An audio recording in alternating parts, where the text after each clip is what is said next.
So, you want to get ripped for summer, huh? Welcome to the club, my friend. About 80% of people who try to get lean end up quitting, but I'm going to show you how I did it and how you can too. And unlike most fitness advice that makes you feel like you're climbing Mount Everest with oxygen, I'm going to keep it real and fun. First, let's talk about how long this will actually take. Most people think that they can go from looking like Thor's out of shape brother to actual Thor in 3 weeks. Sorry to burst your bubble, but that's like expecting to learn fluent Japanese by watching anime for a weekend. If you're starting at around 25% body fat, that's when your abs are basically in witness protection. Getting down to 15%, where you have some nice muscle definition, will probably take a few months. Getting even leaner to 12%, where your abs are finally reaching their Instagram debut, might take another month or two from there. And I know what you're thinking. That's way longer than I expected. Yeah, most of us are walking around with more fat than we realize. So let's get one thing straight. Your diet is going to be doing about 80% of the heavy lifting here. Working out helps, but you cannot outrun a bad diet any more than you can outrun a cheetah. And trust me, I have tried both. To lose fat, you need to eat fewer calories than your body uses. I know, groundbreaking stuff, but to figure out your target calories, if you have decent muscle already, take your goal weight in pounds and multiply it by 10, 11, or 12. If you're new to working out, multiply your goal weight by about 13. So if you weigh 200 pounds and you want to be 180 pounds, you'd aim for around 1,800 to 2,160 calories daily if you've been lifting for a while. If you're a beginner, stick with around 2,300 calories. So you have to set yourself up for success here. Your environment actually matters more than your willpower. If I kept cookies in my house, I'd devour them faster than a toddler left alone with a birthday cake. So here's how I fixed my food environment. 1, throw away your trigger foods, those things that you can't stop eating once you start. Put high-calorie snacks, even healthy ones like nuts, on a counter, hard to reach places. You gotta make laziness work for you here. Turn off Netflix while eating. Studies show that watching TV while eating is like giving teenager car keys and a credit card. Very bad decisions will be made. And again, you have to remember that protein is like the superhero of nutrients when trying to get lean. It protects your muscles from being burned for energy, forcing your body to use fat instead. Plus, keeps you fuller longer, so aim for around 0.7 to 1 grams per pound of your goal body weight. So again, if you're trying to get to 180 pounds, that's about 130 to 180 grams of protein daily. Now, what does that look like in real food? Here are some options with roughly 30 grams of protein. 4 to 5 ounces of chicken breast, or about the size of your palm. 5 ounces of salmon. 1 cup of Greek yogurt with a scoop of protein powder. 5 eggs. All great choices. So with food choices, about 80% of the time, focus on eating foods that keep you full longer. Potatoes, not the deep fried kind that come with ketchup. Oats, whole grains, lean proteins, fruits like apples, oranges, lots of vegetables because they take up a lot of space. But the other 20% of the time, enjoy your favorite treats to stay insane. This isn't a prison sentence, it's a lifestyle change. A diet you can't stick to is like a pair of pants that don't fit, ultimately useless. So now for exercise. Exercise is crucial, but not for the reason that most people think.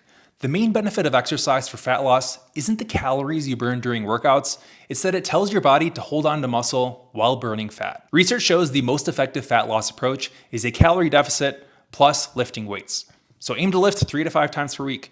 You don't need to become a gym rat, but consistent strength training is key here. Without weights, your body is like, oh, we're losing weight, let me get rid of some of this heavy muscle and keep this useful fat for later. With weights, your body says, this person needs these muscles, better burn that fat instead. And as you get leaner, your body gets sneakier. It starts making you move less throughout the day to conserve energy, kind of like turning off apps in the background to save battery. Combat this by tracking your daily steps.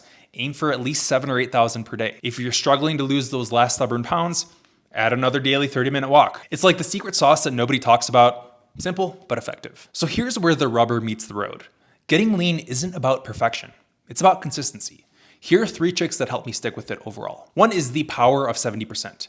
Research shows people who track their calories at least 70% of the time lose more fat than people who track less than 30% of the time. That's literally just 4 or 5 days out of the week. And again, don't aim for perfection, aim for good enough most of the time. It's like cleaning your room, doesn't need to be spotless, just clean enough that you can find your stuff. Also remember to take pit stops on your road trip. If you tried to drive cross country without stopping, you'd run out of gas. Fat loss is the exact same.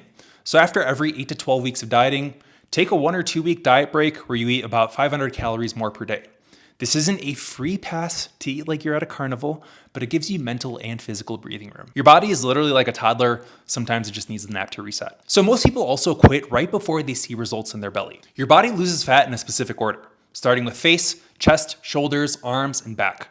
Upper stomach and lower belly are the final boss, which come a lot later. So if you don't see changes in your belly after 8 weeks, don't panic. It's happening, just not where you can see it yet. It's like waiting for the season finale of your favorite show. The good stuff comes at the end. So here's what to expect roughly how your journey could look. Weeks 1 through 8, from 25 to 20% body fat, you notice changes in your arms, face, and chest first. Energy might dip occasionally, clothes will fit better, and you'll think, hey, this isn't so bad. Weeks 9 to 16, from 20 to 15% body fat, you'll need to add daily walking, and this is where most people hit plateaus. Upper abs might start to show, you'll battle more hunger and cravings, and you'll start to think, is this worth it?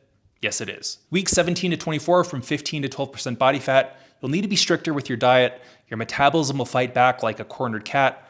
Lower abs finally start to appear though, and you'll become weirdly obsessed with lighting because good lighting makes everyone look better. And here's something most fitness influencers won't tell you. Staying at 10% body fat year round is about as fun as a root canal. Most of us feel best around 13 to 15% body fat, where we have good definition but can still enjoy life. At this body fat level, you have more energy in the gym, you have fewer food cravings, you can be more flexible with your nutrition, and you don't have to choose between abs and birthday cake. Remember, the goal isn't just to get lean for summer. It's about finding a sustainable approach that you can maintain for the long term. In 5 years, you won't care if it took you 3 months or 6 months to reach your goals. But what will matter is that you develop the habits that let you stay lean without obsessing over every single calorie. And there will be times when you want to quit. When that happens, remember, progress isn't linear. It is more like a drunk person walking home.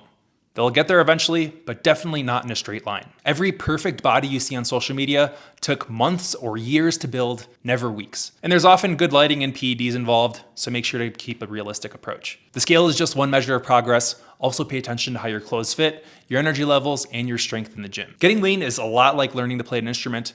At first, you're terrible and want to quit.